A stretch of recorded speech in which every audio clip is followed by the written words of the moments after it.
जर या गोष्टीचा वचपा काढायचा असेल, जर या गोष्टीचा बदला घ्यायचा असेल आणि खरंच तुम्ही, कारण शिवसेना भाजप युतीचे शिल्पकारही लोकनेते मुंडे साहेब होते, आणि जर तुम्हाला असं वाटतं की याचा वचपा काढला पाहिजे आणि मुंडे साहेबांना ज्या पद्धतीने भाजपाने त्यांच्या हयातीत त्रास दिला आणि त्यांच्या नंतरही त्यांच्या कन्येलाही ते त्रास देत आहेत, तर आता देवेंद्र फडणवीस आणि टीम भाजपाला 2024 ला हिसका द्यावा लागेल. मला लक्ष्मण पवार या नावावर एक वाक्य सुद्धा बोलायची इच्छा नाही, कारण मी फार तर म्हणजे मला असं वाटतं की आपण मेन वजीर पकडला पाहिजे, प्याद्यांना फार मध्ये घेऊ नये. त्यावर मी काही फार बोलणार नाही. मला त्याच्यावर एका शब्दाने, चकार शब्दाने बोलायची इच्छा होत नाही. ज्या पद्धतीचं गलिच्छ राजकारण या महाराष्ट्रात चालू आहे, आपण फक्त आणि फक्त लोकप्रिय घोषणांचा विचार करतोय. आपण धोरणात्मक निर्णयावर कुठे बोलतोय दादा? अहो, धोरणात्मक निर्णय आपण विचारच करत नाहीये त्याचा. आपण नुसत्या लोकप्रिय घोषणांवरती बोलतोय. म्हणजे एखाद्याला जर विचारलं, अरे काय झालं रे बाबा, काय म्हणजे तुला काय काय वाटतंय, तर ते म्हणतोय काय म्हणजे 6,000 रुपये येईल ना आता वर्षाला, 6,000 रुपये यायले. अच्छा, शेतकऱ्याला 6,000 रुपये आले. बाबा तुला शेत किती? 5 एकर. आता 5 एकर शेतात 6,000 रुपये तुझे कुठे जातील बरं? कारण विचार करा, कापसाचा भाव एकेकाळचा भाव काय होता? साधारण ज्या वेळेला 5-6 हजार रुपये भाव होता, 2014च्या आधीचा काळ आठवा बरं का, 2012चा. 2012 ला याच बीड मध्ये भाजप आमदार पाशा पटेलांनी एक दिंडी काढली, तुम्हाला कोणाला आठवत असेल तर. आणि दिंडीत असं सांगितलं होतं की कापसाला भाव 14,000 पर्यंत गेला पाहिजे, 12-13 हजारापर्यंत भाव गेला पाहिजे. तेच पाशा पटेल आता कृषी मूल्य आयोगाचे अध्यक्ष झालेत, पण ते कापसाच्या भावावर चकार बोलायला तयार नाहीत, ना कापसाचा हमीभाव ठरवायला तयार आहेत. कृषी मूल्य आयोगाचा अध्यक्ष असणारा माणूस ज्याने दिंडी काढली होती, तोच माणूस आता त्यावर चकार बोलत नाही. त्याच दिंडीमध्ये गळ्यात टाळ घालून देवेंद्र फडणवीस जसे लुटू लुटू लुटू लुटू चालत होते, आणि तेही म्हणत होते की हे बरोबर नाहीये, आम्ही शेतकऱ्यांच्या बरोबर आहोत आणि शेतकऱ्यांना आता मिळालंच पाहिजे 12,000 रुपये. मी आपल्याला ठामपणे सांगितलं पाहिजे की कापसाला 11 ते 13 हजार दरम्यानचा भाव जो मिळाला, तो फक्त आणि फक्त सन्मान्य पक्षप्रमुख उद्धव साहेब मुख्यमंत्री असताना, त्याच्यानंतर कुणाच्याही काळात मिळाला नाही. 2.5 लाखापर्यंतची रोखठोक कर्जमाफी जी मिळाली ती उद्धव साहेबांच्या काळात मिळाली, दुसऱ्या कुणाच्या काळात नाही मिळाली.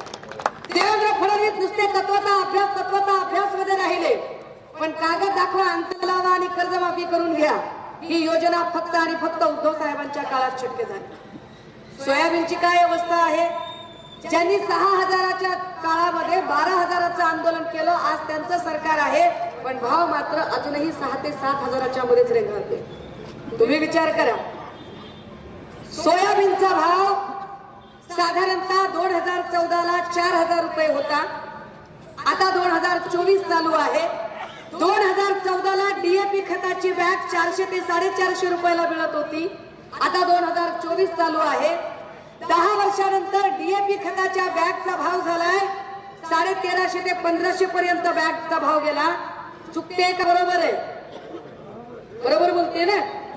1350 ते 1500च्या घरात डीएपी खताच्या पिशवीचा भाव गेलाय, परंतु सोयाबीनचा भाव किती आहे? सोयाबीनचा भाव 2014 ला जो 4,000 होता तो 4,000च आहे. म्हणजे सोयाबीनचा भाव वाढला नाही, पण खताचा भाव वाढला. आणि यावर भाजपाचा एकही माणूस बोलत नाही, आणि आपल्याला गोल गोल गोल गोल घुमवतात आणि ते सांगतात की हम आपके साथ है. कैसे साथ है?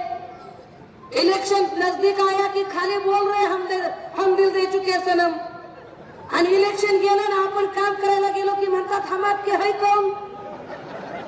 सगळं म्हणजे गोड बंगालीचा खेळ चालू आहे. काय म्हणजे आपल्यासाठी असं काय केलं? राजे हो, धोरणात्मक योजनांचा विचार करा, लोकप्रिय घोषणांचा नाही. लोकप्रिय घोषणांमध्ये त्यांनी अजून एक घोषणा काढली. काय घोषणा काढली? ते म्हणाले आम्ही महिन्याला, काय ते महिन्याला नाही, सणावाराला आनंदाचा शिदा देऊ. कधी कधी देऊ? रमजान ईद को देंगे, और कहा देंगे? जयंतीला देऊ आणि कधी देऊ? दिवाळीला देऊ. आनंदाचा शिधा या वर्षी सुरू झाला. ह्याच्या आधी विचार करा, जेव्हा आनंदाचा शिधा नव्हता, काय तुम्ही ईद केलीच नाही का? का तुम्ही जयंती केली नाही का? दिवाळी केली नाही का? त्यांच्याच नावावर आपण दात घासून बसलो होतो की कधीतरी शिंदे मुख्यमंत्री होतील आणि आनंदाचा शिधा देतील. अरे जे 1 किलो क्वालिटीचं काय पाम तेल क्वालिटीचं दिलं जातं की ज्या पाम तेलाला जनावर आपण देवळात दिव्याचं तेल सुद्धा चांगलं वापरतो. इतक्या गचाळ क्वालिटीचं पाम तेल, इतक्या गचाळ क्वालिटीचे ती चना डाळ की ज्याला जनावर खाणार नाहीत आणि बाया खुश. माय अर्धा किलो चना डाळ दिली की वर असं कसं माय, आणि 1 किलो पाम तेल द्यायला की 1 किलो पाम तेल आणि अर्धा किलो चना डाळवर अख्खी पिढी गारद करताय. त्याची दुसरी बाजू समजून घ्या की ज्या अर्थी सणावाराला तुम्ही आम्हाला 1 किलो चना, अर्धा किलो चना डाळ आणि 1 किलो पाम तेल देताय, याचा अर्थ असा आहे की भाजपने आपल्याला इतकं भुके कंगाल बनवून टाकलं की धड सणासुदीला आम्ही आमच्या पैशानं आमचा सण सुद्धा साजरा करू शकत नाही. इतकं भुके कंगाल बनवून टाकलं, इतकी वाईट परिस्थिती आमची करून टाकली की आम्ही विचार करत नाही आहोत की अरे तुम्हाला 100 रुपयाचा शिधा ते फुकट देत आहेत, ते पण सणाला, ते पण ज्या कम्युनिटीचा सण आहे त्याच कम्युनिटीला. पण इतर वेळेला तुमच्याकडून काय काढून घेतलं जाते? काय काढून घेतलं जाते? भारतीय संविधानात सांगितलं होतं, मी म्हणते ना की सुषमा अंधारे शिवसेनेत काय आहे? सुषमा अंधारे शिवसेनेत संविधानिक चळवळीसाठी आहे. संविधानिक चळवळीमध्ये जे संविधानिक अधिकार होते ते एक एक अधिकार आता भाजपा काढून घेते. काय सांगितलं होतं? कायद्याने सांगितलं होतं according to Indian constitution chapter 3 article 21A, भारतीय राज्यघटनेच्या प्रकरण 3 कलम 21 अनुसार शिक्षण हा आपला मूलभूत अधिकार असेल. प्रत्येकाला शिक्षण मिळालं पाहिजे, शिकायला मिळालं पाहिजे. मिळतंय शिकायला सध्या? काय जिल्हा परिषदेच्या शाळांचा दर्जा करून ठेवला यांनी? काय परिस्थिती आहे जिल्हा परिषदेच्या शाळेची? माय बाबाच्या इमानदारीने तुम्ही कोणत्याही पक्षाचे असा, जर ही साऊंड सिस्टीम चांगली असेल आणि माझा आवाज खूप लांबपर्यंत जात असेल आणि भाजपचे काही खबरे ऐकत असतील तर त्या खबऱ्यांनी सुद्धा नीट ऐकावा आणि नीट विषय समजून घ्यावा. इमानदारीनं सांगायचं, एका तरी आमदार खासदाराचं लेकरू झेडपीच्या शाळेत शिकतं का? शिकतंय? नाही. जिल्हा परिषद अध्यक्षाचं लेकरू झेडपीच्या शाळेत शिकतं का? पंचायत समितीच्या सभापतीचं लेकरू झेडपीच्या शाळेत शिकतं का? हे जे ड्युटीला इकडे पोलीस थांबलेत, हे PSI PI ह्यांची लेकरं झेडपीच्या शाळेत शिकतात का? इमानदारीनं दादा, नाहीच शिकत. आयला तुम्ही लयच इमानदार दिसताय. चला महाराष्ट्रात एक तरी इमानदार वाढदिवस आहे असं माझी धारणा आहे. अरे झेडपीच्या शाळेमध्ये जो शिक्षक शिकवतो त्या शिक्षकाचं लेकरू सुद्धा झेडपीच्या शाळेत शिकत नाही. इतकी वाईट अवस्था आहे. आता विचार करा की झेडपीच्या शाळेत शिकवणाऱ्या शिक्षकाचं लेकरू सुद्धा झेडपीत शिकत नाही, याचा अर्थ झेडपीचा शिक्षणाचा दर्जा खालावतोय का? तर नाही. तो ठरवून खालावल्याचं चित्र दाखवलं जातंय. जिल्हा परिषदेचा शिक्षक शिकवू शकतोय, शिकवेलही, पण त्याची क्षमता जाणीवपूर्वक कमी केली जाते. शाळेत शिकवण्याच्या ऐवजी त्याला इतर वेगवेगळ्या प्रकारची कामं सांगितली जाते. तू खिचडी शिजव, तू हा सर्वे कर, तू तो सर्वे कर. शिकवायचं सोडून बाकीची सगळी कामं त्या शिक्षकाला सांगितली जाते आहे. जर डोक्याला ताण द्या आणि विचार करा की जेव्हा त्यांना रिलायन्स आणि जिओ रुजवायचा होता, जिओची टेलिफोन लाईन रुजवायची होती, तेव्हा त्यांनी अशाच पद्धतीने BSNL ची रेंज बंद करून टाकली होती. BSNL चा फोनच लागायचा नाही आणि मग लोक बातम्या छापायचे, पत्रकार बातम्या छापायचे की BSNL म्हणजे चलते चलते यूं ही रुक जाता हूं मैं, अशी अवस्था झाली आहे. बघता बघता BSNL डॅमेज झाली. जिओने करलो दुनिया मुठ्ठी में, सगळ्यांना मुठ्ठी में करून घेतलं. आधी फुकट द्यायची लालूच दाखवली, आता जशी लालूच दाखवतायत आपल्याला शिद्याची, तशीच जिओने लालूच दाखवली फुकटची, है की नाही? जिओने फुकट 93चा नंबर, फुकट लालूच दाखवली. वर्षभर सगळ्यांनी फुकट वापरलं. ही देखा लेकिन बडगा नाही देखा. आता काय करतोय, आता रिचार्ज 30 महिन्याचा म्हणतोय, 28व्या दिवशी कटकन फोन करतोय, लगेच फोन कट होतोय. 3 महिन्याचा रिचार्ज म्हणतोय आणि 84 दिवसाला कटकन फोन कट होतोय. लालूच आधी फुकटची दाखवली, अरे आता बी तसंच करणार मोदी. तुमच्या बोटाला या वेळेला शाई नाही, तो चुना लावायला बसलेला आहे. तुम्ही ठरवायचं काय करायचं ते. राजे हो, शिक्षण हा आमचा मूलभूत अधिकार आहे, तो आम्हाला मिळायला हवा. पण आमची अडचण अशी आहे की एवढ्या काही खाजगी शाळांचं पेव आलं, पोद्दार इंटरनॅशनल सारख्या भत्सल सारख्या शाळा आल्या, भत्सल तर खर पळून गेलो. या सगळ्या लोकांनी शिक्षणाचा बाजार मांडला. 1-1, 2-2 लाख रुपये पहिलीच्या लेकराला फीस. परवडते गोरगरीबाला? आणि जर गोरगरीबाला जर 2 लाख रुपयाची फीस परवडत नाही तर आमच्या लेकरांनी शिकायचं काय? म्हणजे मग आमची लेकरं आडाणी ठेवायची का? म्हणजे जाणीवपूर्वक बहुजनांच्या लेकरांना आडाणी ठेवण्याचा अजेंडा अदानी अंबानीच्या मदतीने या सगळ्या मनुवाद्यांनी आणि या सनातन्यांनी करून ठेवलाय का? सोचना पडेल. ते फार परखड बोलते. मला कल्पना आहे मी जे बोलते त्याची रिस्क आहे. मला कल्पना आहे मी जे बोलते ती सुलावरची पोळी आहे. मला कल्पना आहे की मी बोलल्यानंतर माझ्या जीवाला धोका तयार होऊ शकतो. पण मरण बेहत्तर मला जो कायदा शिकवतोय आणि मला जो शिवछत्रपतींचा आणि बाबासाहेबांचा जो इतिहास शिकवतो तो हे की 100 वर्ष शेळी म्हणून जगण्यापेक्षा 1 दिवस वाघ म्हणून जगलं पाहिजे. लोकांना खरं काय ते कळलं पाहिजे. अरे 1 किलो पाम तेल आणि अर्धा किलोची चणा डाळ मागण्यापेक्षा जर मोदींना इतकीच फुकट द्यायची हौस असेल ना तर आम्हाला अर्धा किलो चणा डाळ आणि 1 किलो पाम तेल फुकट नको. अदानी अंबानीच्या आणि टाटा बिर्ला छल्लानी ललवानी मालपानीच्या लेकरांना ज्या क्वालिटीचं एज्युकेशन मिळतं त्या क्वालिटीचं एज्युकेशन आमच्या गोरगरिबांच्या लेकरांना फुकट मिळालं पाहिजे. हा जास्त महत्वाचा मुद्दा आहे. धर्म हा मुद्दा नाही रे दादा हो. धर्म करून ते भांडण लावत आहे.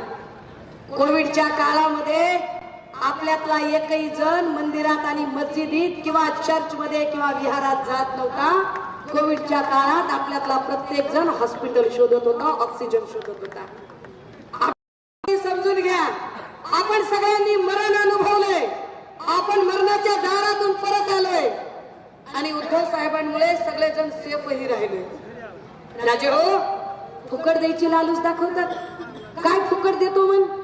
काय फुकट देतायत? महिलांना आम्ही मोफत प्रवास देऊ. आणि कधी करतील महिला मोफत प्रवास? म्हाताऱ्या कोताऱ्या बायकांना कुठं जायचं यायचं नाहीये. आणि ज्या बाया काही 25 ते 45 वयोगटातल्या येतात त्या बायकांना त्यांच्या लेकरांचा होमवर्क शाळा आणि अभ्यासाच्यातनं सुधार बसेना. कुठं प्रवास करणार आहेत त्या?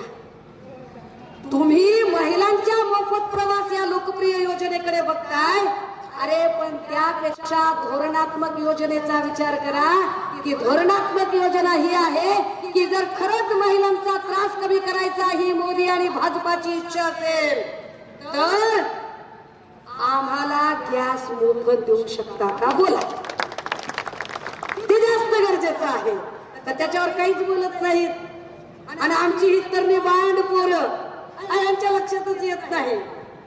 करलो दुनिया मुठ्ठी में म्हणत त्याने पर डे 1.5 GB चा डाटा दिला आणि 1.5 GB चा डाटा देताना तुमचा रोजचा रोजगार आणि खाण्याचा आटा तुमच्याकडून हिरावून घेतला. लक्षात येत नाहीये की रोजगार नाहीये. 10 वर्षापूर्वीचा काळ आठवा, काय परिस्थिती होती. 2014च्या आधी पोरग 12वीला झालं की बापाला वाटायचं हे ना DED ला लागलं पाहिजे. पोरगी 12वी झाली की बापाला वाटायचं DED ला गेली पाहिजे. 5-5, 10-10 लाख रुपये भरून लोकांनी DED केलं ना. का? DED झालं नोकरी लागत होती. पण गेल्या 10 वर्षात सगळी DED कॉलेज ओस पडली. DED कॉलेजला भरती नाहीये. DED कॉलेजवर काही नाहीये. DED कॉलेजच्या पोरांची अवस्था DED केलं की BED करा, BED केलं की MAD करा, MAD केलं की MPED करा, MPED केलं की BPED करा.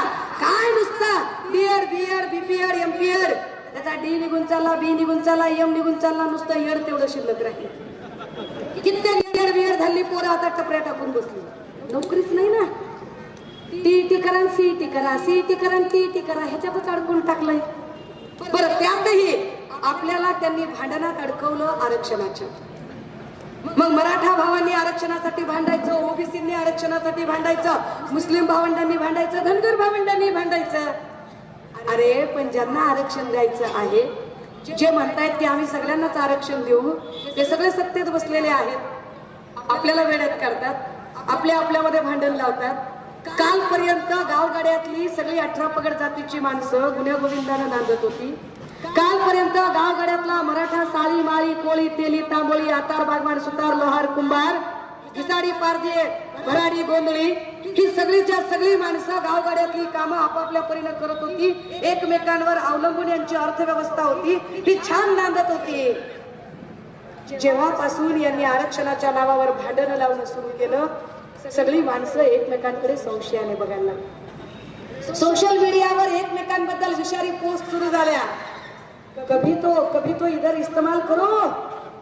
कधीतरी डोक्याचा विचार करा की एकीकडे एकनाथ शिंदे छत्रपतींच्या पायाची शपथ घेऊन सांगतायत की मी मराठ्यांना आरक्षण देणारच, आणि ते ज्या मंत्रिमंडळात असतात त्याच मंत्रिमंडळातले भुजबळ साहेब म्हणतात की मी ओबीसीच्या आरक्षणाला धक्का लागू देणार नाहीच.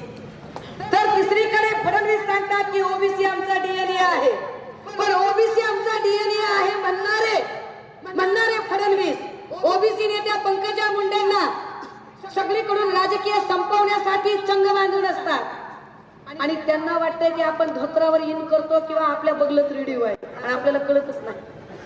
त्यांना वाटतंय आपल्याला हे राजकारणच कळत नाही की हे काय पद्धतीने वेड्यात करताय. राजे हो, तुम्ही आरक्षणासाठी भांडताय, पण हे आरक्षण अप्लाय कुठे कराल?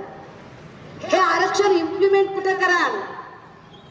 रेल्वे खाजगीत, विमानसेवा खाजगीत, बँक खाजगीत, टेलिफोन सेवा खाजगीत, विद्युत महामंडळ खाजगीत, आता शाळा पण ठेकेदारी पद्धतीने देणार, आरोग्य सेवा ठेकेदारी पद्धतीने जाणार. सगळीकडे भारती सारथी महाज्योती यशदा सगळीकडे आउटसोर्सिंग पद्धतीने नोकर भरती. तुमचं आरक्षण अप्लाय कुठं होणार? जेव्हा तुमच्या आरक्षणाचा सगळा गदारोळ चालला होता, त्याच वेळेला संसदेमध्ये एक महत्वाचं बिल पारित झालं, एक महत्वाचा कायदा झाला, आणि त्या कायद्यात सांगितलं की डीम्ड युनिव्हर्सिटींना आम्ही स्वायत्त विद्यापीठांचा दर्जा आणि या खाजगी विद्यापीठांमधून कुठल्याही प्रकारचं आरक्षण आणि सवलत असणार नाही. आता जर आरक्षण विद्यापीठांमधून चालणार नाही, तर तुम्ही शैक्षणिक पातळीसाठी जे आरक्षण मागताय त्या आरक्षणाचा उपयोग काय होणार? ते वापरणार कुठे आहात तुम्ही? किती डोकेबाज पद्धतीने भाजपाने आपल्याला वेड्यात काढलं. आपल्या हातातनं एक गोष्ट त्यांनी काढून घेतली आणि आपल्या लक्षातच आलं नाही.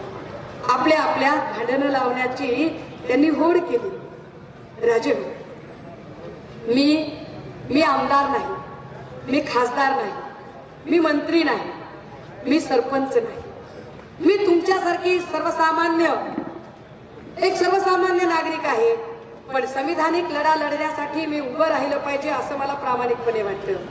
कारण जर 2024ला आम्ही ती लढाई लढू शकलो नाही, तर कदाचित पुढचं इलेक्शन आम्हाला बघायला सुद्धा मिळणार नाही. हे फक्त शिवसेना काँग्रेस राष्ट्रवादीनेच लक्षात घ्यावं असं नाही, हे भाजपच्याही लोकांनी लक्षात घ्यावं. कारण भाजपच्या सगळ्या जुन्या जाणत्या निष्ठावंतांना आता डावलणं सुरू झाले. तुम्ही वारुळ बघितली आहेत? वारुळाचे टेक तयार होतात, वारुळ मुंग्या तयार करतात, कण माती आणतात आणि मुंग्या तयार करतात. पण एकदा का वारुळ तयार झालं की त्या वारुळामध्ये राहण्याचं भाग्य मुंग्यांना मिळत नाही. मग वारुळामध्ये राहायला विषारी साप येतात. भाजपने किंवा RSSने आणि त्यांच्या छोट्या लोकांनी सत्तेचा वारुळ बांधायचा प्रयत्न केला दिवस रात्र. पण आता परिस्थिती अशी आहे की देवेंद्र फडणवीसांच्या मुख्यमंत्री पदाच्या अतिरिक्त महत्वाकांक्षेपोटी भाजपच्या त्या निष्ठावान लोकांना बाजूला व्हावं लागतंय आणि गद्दार गँग मधला एक विषारी माणूस त्या वारुळात राहायला जातोय. जी भाजपा सांगत होती की आम्ही काँग्रेस मुक्त भारत करणार आहोत, आज उद्धव साहेबांनी फार चांगला शब्द वापरला, ते आता काँग्रेस व्याप्त भाजप करत आहे. या सगळ्यांमध्ये आपले प्रश्न कुठे आहेत? गेल्या 2.5 वर्षात माय बापाच्या इमानदारीनं तुम्ही विचार करा, उत्तर तुमच्या जवळ ठेवा की गेल्या 2.5 वर्षात आपल्या प्रश्नांवर अशी किती चर्चा झाली. गेल्या 2.5 वर्षामध्ये इथे महागाईवर किती चर्चा झाली, बेरोजगारीवर किती चर्चा झाली, महिला सुरक्षेवर किती चर्चा झाली, काय महिलांची अवस्था आहे. हे सांगतायत की आम्ही रामलल्लाची प्रतिष्ठापना केली. अरे वा, चांगलं काम केलं, चांगलं काम केलं की रामलल्लाची प्राण प्रतिष्ठा केली. पर इधर मैं बार बार बोल रही हूँ, इधर सोचो, इधर इधर इधर सोचो कुछ तो. इथं इथं डोकं लावा. अरे जर राम मंदिराची प्राण प्रतिष्ठाच करायची होती, हे स्वतःला हिंदू म्हणवतात ना, सच्चे हिंदू आहेत ना, हिंदू संस्कृतीचे पाईक आहेत ना, मग हिंदू संस्कृतीमध्ये रामाची प्राण प्रतिष्ठा करण्यासाठीचा दिवस सगळ्यात चांगला कुठला होता, तर तो रामनवमीचा. हिंदू संस्कृतीमध्ये बाया हो, राजे हो, तुम्ही सांगा, पौष महिन्यात आपण पोरगी तरी बघायला जातो का? सुपारी फोडतो, सुईरीत करतो. आपल्यासाठी हा गंडकाळ म्हणतो आपण, गंडांतराचा काळ, की पौष महिन्यामध्ये आपण कुठलंही चांगलं काम करत नाही. मग रामलल्लाची प्राण प्रतिष्ठा नेमकी पौष महिन्यातच कशी झाली? ती रामनवमीला का केली नाही? कारण रामनवमी इलेक्शनच्या नंतर येते आणि भाजपाला इलेक्शनच्या आधी सगळं पाहिजे. भाजपाला रामलल्ला धर्म आणि आस्थेचा विषय म्हणून नाही पाहिजे, भाजपाला रामलल्ला वोटिंगचा विषय म्हणून पाहिजे, म्हणून ते रामलल्लाचा विषय आणतात. परंतु तरीही त्याच्याही पुढे जाऊन विचार करा की जे लोक म्हणतात की आम्ही हिंदू धर्माचे पाईक आहोत, मुळात त्यांना प्रभू श्रीराम तरी कळलेत का? राम एकवचनी होते, एक पत्नी होते, एक बाणी होते. आता मी एक पत्नीवर जास्त बोलत नाही, लाईव्ह करून बोलतात. आपण काय बोलावं? राम राम एकवचनी होते. मी खोटं बोलते दादा? आम्ही गरीब माणूस आहे, कशाला खोटं? आपण जे काय बोलतो की जे दिसतंय, जे काय समाजात घडते तेच आपण बोलतोय. आता सोलापूरचा श्रीकांत देशमुख भाजपचा अध्यक्ष होता. निर्मलाताई यादव नावाची माय माऊली रोज फेसबुकला येऊन न्याय मागायला, तिला काही न्याय मिळाला. ती तिकडं भाजपच्या वळचणीला आता गेलेला एक जण राहुल शेवाळे, ती रिंकी बक्सला नावाची पोरगी रोज न्याय मागायला लागली, तिला काही न्याय मिळेना गेला. चिक्कार नावांची यादी आहे माझ्याकडे, चिक्कार यादी आहे. कुलदीप सेंगर बलात्कारी माणूस, पण बलात्काराच्या समर्थनात भाजपने मोर्चे काढले.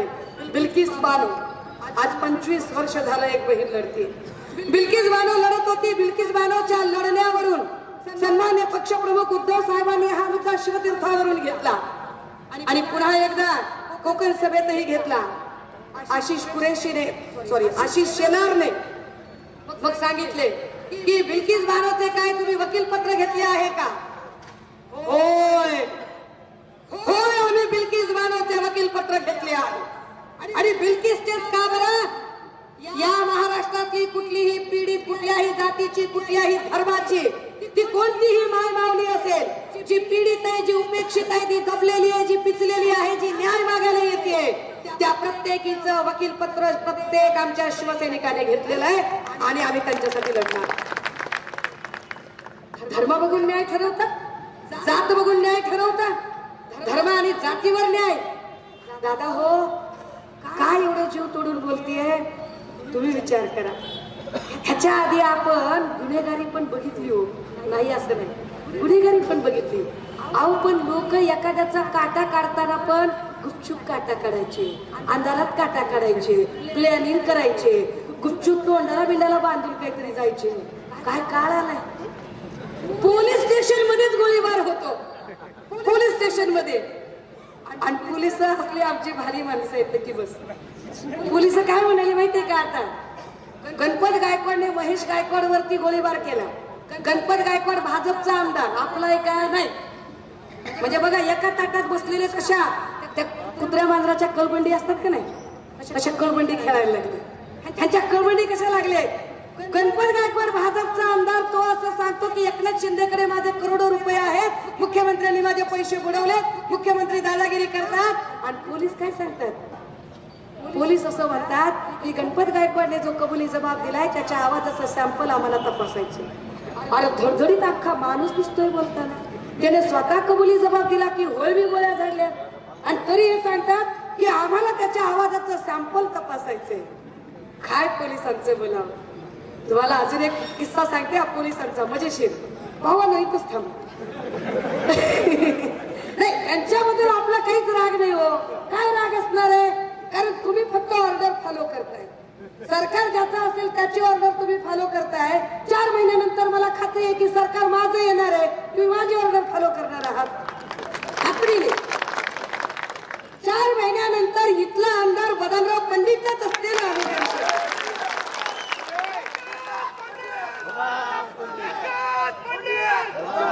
त्यामुळे त्या ज्या काही ऑर्डर तुम्हाला फॉलो करायच्या आहेत, सोपं गणित बघा. उदय सामंत पुण्यात आले आणि उदय सामंतांच्या गाडीला टच केलं. शिवसैनिकांनी टच केलं, काच सुद्धा फुटली नव्हती. पोलिसांनी कलम काय टाकली शिवसैनिकांवर? पोलिसांनी कलम टाकली 307, 303, 304, 323, 324. काय कलम टाकून दिली. नुसतं गाडीला टच केलं तर. पत्रकार निखिल वागलेची गाडी फोडली, त्याच्यावर पत्रकारावर प्राणघातक हल्ला झाला आणि पत्रकारावर एवढा प्राणघातक हल्ला होऊन सुद्धा पोलिसांनी निखिल वागलेंना 4 तास बसवून ठेवलं. 4 तास. आणि पोलीस कंप्लेंट करताना फक्त 323 आणि त्यातही टेबल जामीन देऊन मोकळे सगळ्यांना टेबल जामीन देऊन टाकला.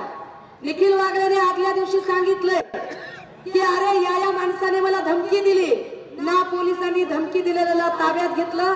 आपल्यासारखा कोणी असेल तर लगेच 149 ची नोटीस देऊन मोकळे पोलीस. पण भाजपचा माणूस म्हटलं की त्याला नोटीसही दिली नाही आणि निखिल वागलेंना पोलीस प्रोटेक्शनही दिलं नाही.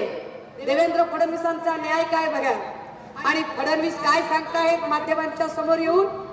अभिषेक घोसाळकरांना गोळ्या लागल्यानंतर फडणवीस सांगतायत की गाडी खाली कुत्र्याचं पिल्लू आलं तरी सुद्धा हे लोक म्हणतील की राजीनामा द्या. माणसामध्ये आणि कुत्र्यामध्ये देवेंद्रजींना फरक कळत नाही, एवढी सत्तेची झापड देवेंद्रजींच्या डोळ्यावर आली. हा माज, हा सत्तेचा माज आहे की माणसं जिवंत हरामासाची माणसं मरताहेत आणि देवेंद्र फडणवीस सांगताहेत की कुत्र्याचं पिलू गाडी खाली आलं म्हणून काय. ज्या घटना मागच्या आठवडाभरात झाल्यात त्या कुत्र्या मांजरांच्या घटना झाल्या असं वाटतंय का देवेंद्रजींना? आणि जर आपली गिनती भाजपा आणि देवेंद्र फडणवीस कुत्र्या मांजरांमध्ये करत असेल तर त्यांच्यासाठीचा कोणता मार्ग निवडायचा तो मार्ग तुम्ही शोधू शकता. तो मार्ग शोधण्याची तुम्हाला संधी 2024 ला मिळणार आहे. राजे हो, इथल्या मुली असुरक्षित आहेत, इथला शेतकरी असुरक्षित आहे. एकदाही म्हणजे ती आमचा तिकडचा काय म्हणतात त्याला नारायण राणे, ह्या आमच्या भावाला जरा त्याच्या पोराला संस्कार द्यायला वेळ मिळाला नाही, त्यामुळे पोरं निवडच वाया गेली. नारायण राणे असं सांगताहेत ते कायच्या काय बोलत राहतात आणि त्यांची पोरं सांगताहेत की काही करा आपला बाप सागर बंगल्यावर बसला. काय काय म्हणाला?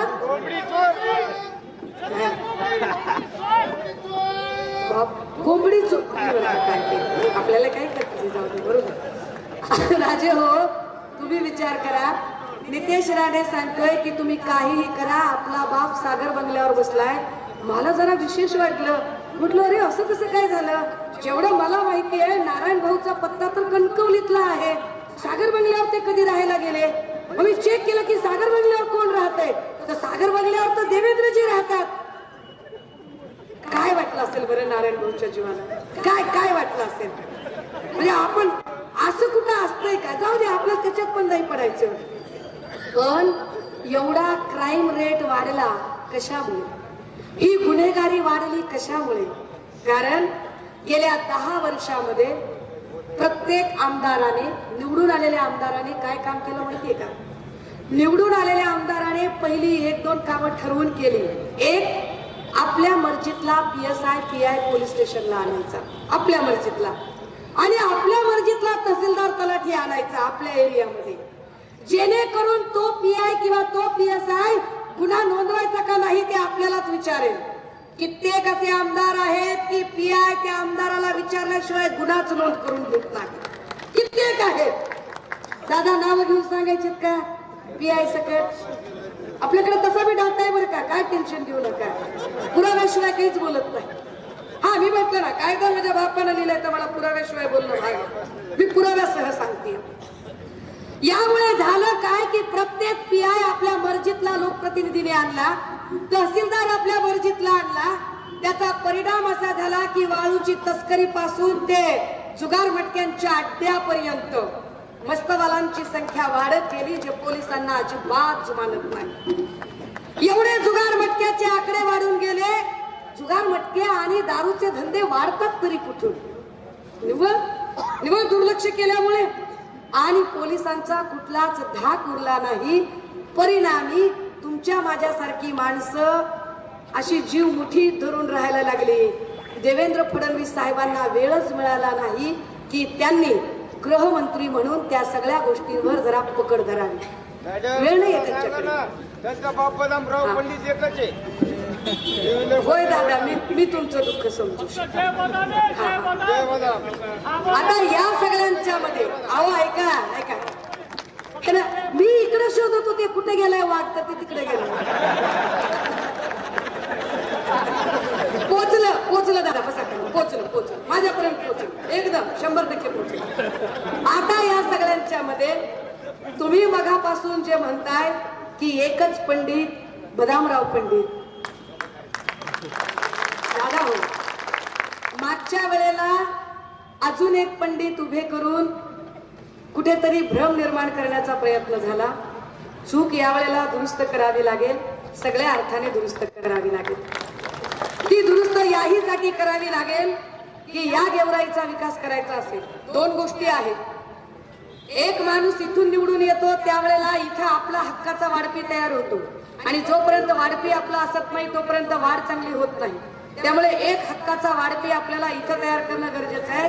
आणि एक आमदार ज्यावेळेला निवडून येतो तेव्हा एक एक थेंबे थेंबे तळे साचे ती राज्यातली सरकार बदलवण्याची ताकद तयार होते. सो राज्यातले सरकार बदलण्याची ताकद तयार होण्यासाठी आणि मतदारसंघात आपल्या हक्काचा माणूस आपल्याला देण्यासाठी अशा दोनही अर्थाने ही गेवराईची जागा आपल्यासाठी अत्यंत गरजेची आहे. हे सगळं समीकरण चालू असतानाच ज्या काही गलिच्छ पद्धतीचं राजकारण या एकूण राज्यात चालू आहे आणि एक एक पक्ष फोडायचं राजकारण चालू आहे. आधी त्यांनी शिवसेना फोडली, शिवसेनेतले काही लोक सोबत घेतले, पण तरीही मुख्यमंत्री पद देवेंद्रजींना मिळालं नाही. मग दुसरा पक्ष फोडला, राष्ट्रवादी फोडली, पण तरीही मुख्यमंत्री पद मिळालं नाही. आता काँग्रेस फोडायच्या मागावर आहेत. याचा अर्थ असा आहे की भाजपकडे नेते नाहीत, भाजपला पक्ष फोडून लोकांचे नेते चोरावे लागत आहेत. पण मग भाजपाच्या मूळच्या लोकांवर किती अन्याय होईल. मूळच्या भाजपच्या लोकांनी काय आयुष्यभर सतरंजाच उचलायच्या का? त्यांच्या बिचाऱ्यांच्या नशिबात कुठलीच सत्ता नाही.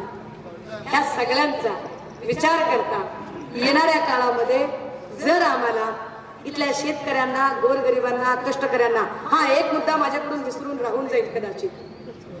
मी मुक्त संवादच्या माध्यमातून एक जिल्ह्यातनं येत होते. परभणीतनं आम्ही बीड जिल्ह्यामध्ये प्रवेश केला. वडवणी सर्कल मधल्या काही ऊसतोड कामगारांना भेटलो. थोडं पुढे आलो, मग माजलगाव सर्कल मधल्या लोकांना भेटलो. प्रत्यक्ष ऊसाच्या खळ्यावर जाऊन भेटलो आणि त्यांना काही प्रश्न विचारले. का ऊसतोडीचा मुद्दा काढते? कारण ऊसतोड कामगारांच्या भोवती या बीडचं राजकारण रेंगाळत राहतं. बीड मधला प्रत्येक माणूस उठतो आणि म्हणतो की आम्ही ऊसतोड कामगारांसाठी काम करतोय. आम्ही ऊसाच्या खळ्यावर गेलो आणि तिथल्या ऊसतोड करणाऱ्या त्या प्रत्यक्ष कामगारांना जेव्हा बोललो, तुम्ही कुणी पब्लिक डोमेन मध्ये जाऊन व्हिडिओ बघा, मी त्यांच्याशी केलेला संवाद आणि त्याच्या सगळा वार्तालाप उपलब्ध आहे. माझ्या मला वाटतं फेसबुक पेजलाही आहे आणि ट्विटर, इन्स्टाला पण आहे. तुम्हाला तो डायलॉग बघायला मिळेल. मी एका टोळीतल्या 25 लोकांना एकाच ठिकाणी भेटले आणि 25 पैकी मला एकही माणूस असं म्हणाला नाही की मला ऊसतोड कामगार कल्याण महामंडळ माहित आहे. हा चिंताजनक गोष्ट आहे की जे सभागृहाच्या पटपटलावर कंठशोष करून सांगतात की ऊसतोड कामगार कल्याण महामंडळासाठी आम्ही हे केलं, आम्ही ते केलं. 2-2, 4-4 नेते एकमेकांचं श्रेय घ्यायला प्रयत्न करतात, परंतु जर प्रत्यक्ष वस्तुस्थिती बघितली तर अशी वस्तुस्थिती आहे की मुळात ऊसतोड कामगारांना ऊसतोड कामगार कल्याण महामंडळ कशाशी खातात ते माहित नाही. तो शब्द त्यांच्यापर्यंत पोहोचलेला नाही. ऊसतोड कामगारांच्या मार्फत त्या कल्याण महामंडळाच्या मार्फत ज्या योजना आहेत त्या योजना त्यांना माहित नाहीत. मग या महामंडळाचा करोडो त्याच्यापेक्षा वाईट अवस्था ऊस उत्पादकांची आहे. ऊस उत्पादक सांगतोय की ताई आमचा ऊसच घेतला जात नाही. राजकीय कुरघोड्या केल्या जातात. कुरघोड्यांच्या राजकारणामध्ये जाणीवपूर्वक आमचा ऊस मागे टाकला जातो. एक वेळ ते गेटकींचा ऊस घ्यायला तयार होतात पण आमचा ऊस घेत नाही. आणि जर अजून एक महिनाभर जर आमचा ऊस घेतला नाही तर ऊस वाळून जाईल.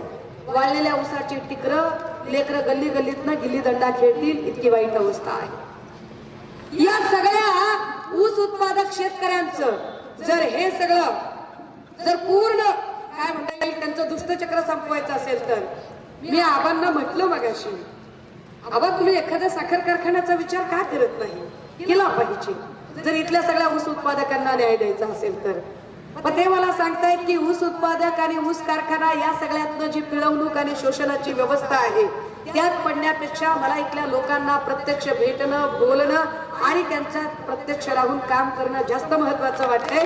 मी त्यांच्यासोबत राहणं जास्त पसंत करते. मला असं वाटतंय की अशा लोकांची कमतरता आहे की जी लोक स्वतःहून सांगतायत की आम्हाला भांडवलदारी जगताचा भाग व्हायचं नाहीये, आम्हाला या लोकांचे प्रश्न सोडवायचे आहे. राजीव मी पुन्हा गेवराईमध्ये येईलच. आता जे मी मांडते ते फक्त आणि फक्त लोकांच्या मनात जी काही खदखद आहे, लोकांना जे काही प्रश्न महत्वाचे वाटत आहेत ते प्रश्न फक्त मांडते. या सगळ्यांमध्ये सध्या भाजपाचा एक अजेंडा चालू आहे. दोन प्रकारचे अजेंडे आहेत. असेंब्ली लेवलच्या राजकारणामध्ये वेगवेगळ्या पक्षांचे आमदार फोडण्याचा अजेंडा आणि गाव पातळीच्या राजकारणामध्ये जाती जातीत आणि धर्माधर्मात फूट पाडण्याचा अजेंडा. आधी त्यांनी हिंदू मुस्लिम दंगल पेरण्याचा प्रयत्न केला. हिंदू मुस्लिम दंगल होण्यासाठी जाणीवपूर्वक नितेश राणे सारखी माणसं चिथावणीखोर वक्तव्य करत राहिली. नसलेला लव जिहादचा मुद्दा उकरून काढत राहिली.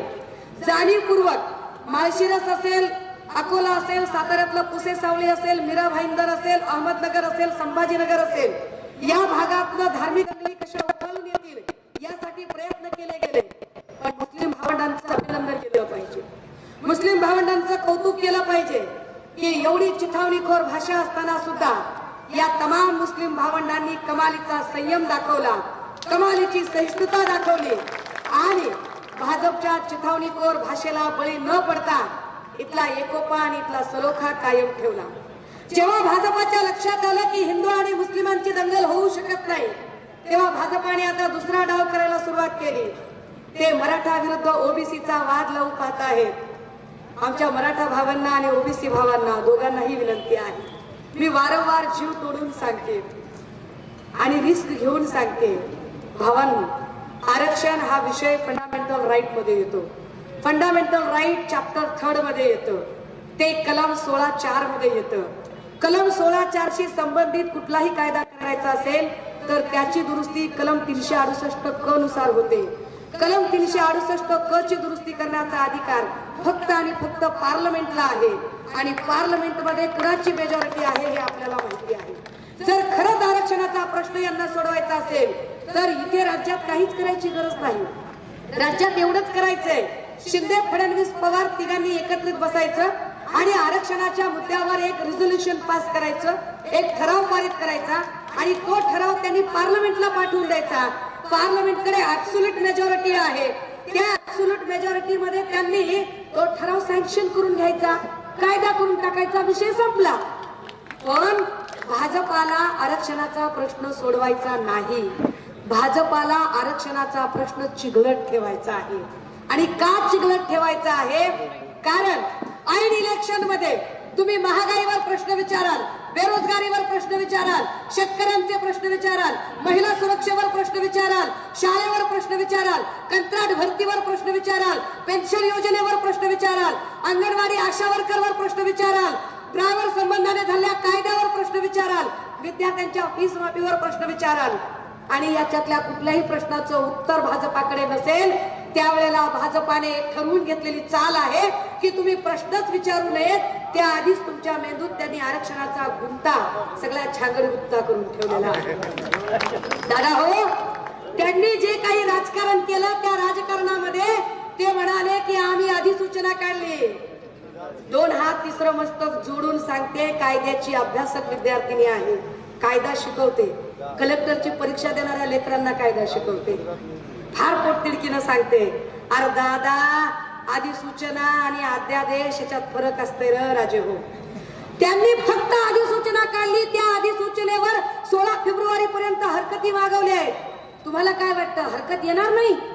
अरे हरकतींचा पाऊस पडेल, मग कलगी तुरा लागेल, मग हरकतींवर साधक बाधक चर्चा करण्यासाठी वेळ मागितला जाईल, हरकतींवर साधक बाधक चर्चा करण्यासाठी कदाचित महिना घेतला जाईल आणि फार फार तर 8 ते 10 मार्चच्या दरम्यान आचारसंहिता लागेल. आणि आचारसंहिता एकदा लागली की मग निवडणूक लागेल. निवडणूक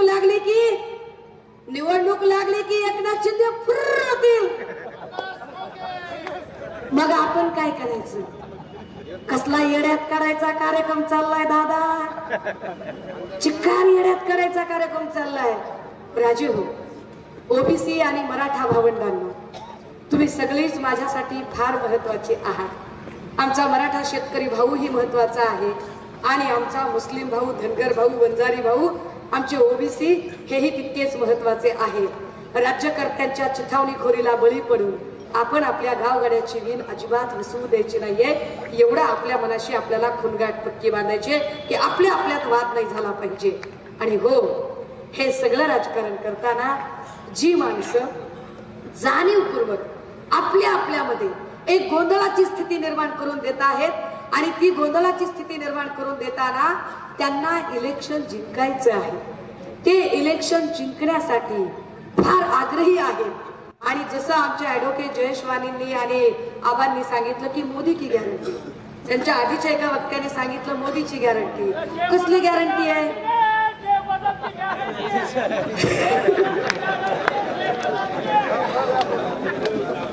म्हणून मी म्हणलं ना, फक्त अर्धा जास्त झालाय, बाकी काय. अजून एक अर्धा दिला की शांत होते. एक लक्षात घ्या, मोदी की गॅरंटी किस बात की? एकीकडे म्हणता आहे की 400 पार मोदी की गॅरंटी. जर 400 पार मोदी की गॅरंटी देशात असेल आणि राज्यात 45+ ची गॅरंटी असेल, जर 45+ ही भाजपाची गॅरंटी असेल, तर मग भाजपा इतर पक्षातून नेते का फोडाफोडी करते? याचा अर्थ त्यांच्याकडे अजिबात गॅरंटी नाही. आपल्याकडे ताकद आहे, आपल्याकडे सत्य आहे. सत्य परेशान हो सकता है लेकिन पराजित नहीं हो सकता, हे आपल्या लक्षात असू दे. फक्त जर आमचं एक खुलं चॅलेंज आहे की जर भाजपाकडे एवढी गॅरंटी असेल, खबऱ्या हो कुठूनही ऐकत असाल तर, म्हणजे जर गॅरंटी असेल की नाही आम्हीच येणार, तर आम्ही त्यांना एकच चॅलेंज करतो, माय बापाच्या इमानदारीने माईकचंद, फक्त एक इलेक्शन त्यांनी मोजून आणि पोलीस मला वाटतंय जाणीवपूर्वक, जर आपण आमची सभा चांगली करण्यासाठी थांबलेले आहात तर मगाचपासून या माणसाला आपण फार छान पद्धतीने बाजूला काढू शकला असतात, पण आपण तसे करत नाही आहात. कदाचित आपल्यालाही हेच हवंय का, एंटरटेनिंग असू शकेल तर काही सांगता येत नाही. म्हणजे पोलिसांनी जर ठरवून घेतलेलं असेल की या माणसाने जाणीवपूर्वक असंच केलं पाहिजे, तर बघा जरा शोधून घ्या. पोलीस दादा ते तिकडे बसलेले, जरा शोधून घ्या, कारण त्याच्याशिवाय शांत बसत नाही. कारण हे सगळं नाटक, बाकी सगळं कळतं, एवढंच बरं कळत नाही. असं नाही. जर त्यांना असं वाटतंय की ही आमची गॅरंटी आहे, तर आमची एवढीच त्यांना विनंती असेल की तमाम भाजपाईंनी, दिल्ली पासून गल्लीपर्यंतच्या तमाम भाजपा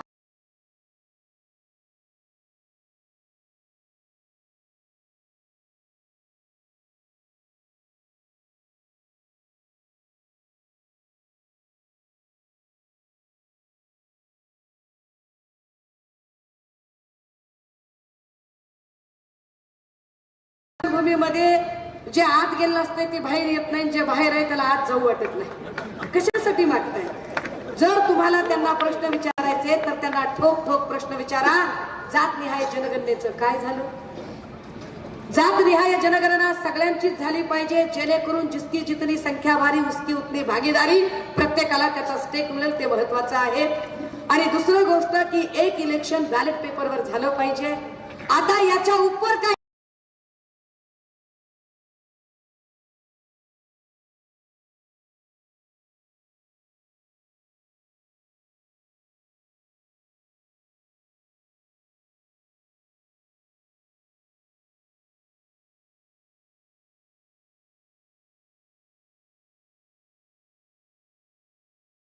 आहे, किती आहे लोकसंख्या? या देशाची लोकसंख्या 130 कोटी. 130 कोटी मध्ये मतदान किती आहे? तर 130 कोटी मध्ये साधारणतः 70 कोटी. 70 कोटीची वोटिंग. 70 कोटी मध्ये प्रत्यक्ष वोटिंग किती होते? साधारणतः 50 कोटी. 50 कोटीच मोजायच्यात ना चिठ्ठ्या तुम्हाला. नोटबंदीच्या काळात त्यांनी किती नोटा मोजल्या? 50 कोटी, 100 कोटी, 200 कोटी, 400 कोटी, 1000 कोटी. अरे किमती नव्हती ना. मग आपलं साधं म्हणणं आहे, अगर आप हमारे नोट गिन सकते हो तो आपको हमारे वोट भी गिनने पड़ेंगे. आणि हा स्टँड आपल्यापैकी प्रत्येकाने घेतला पाहिजे.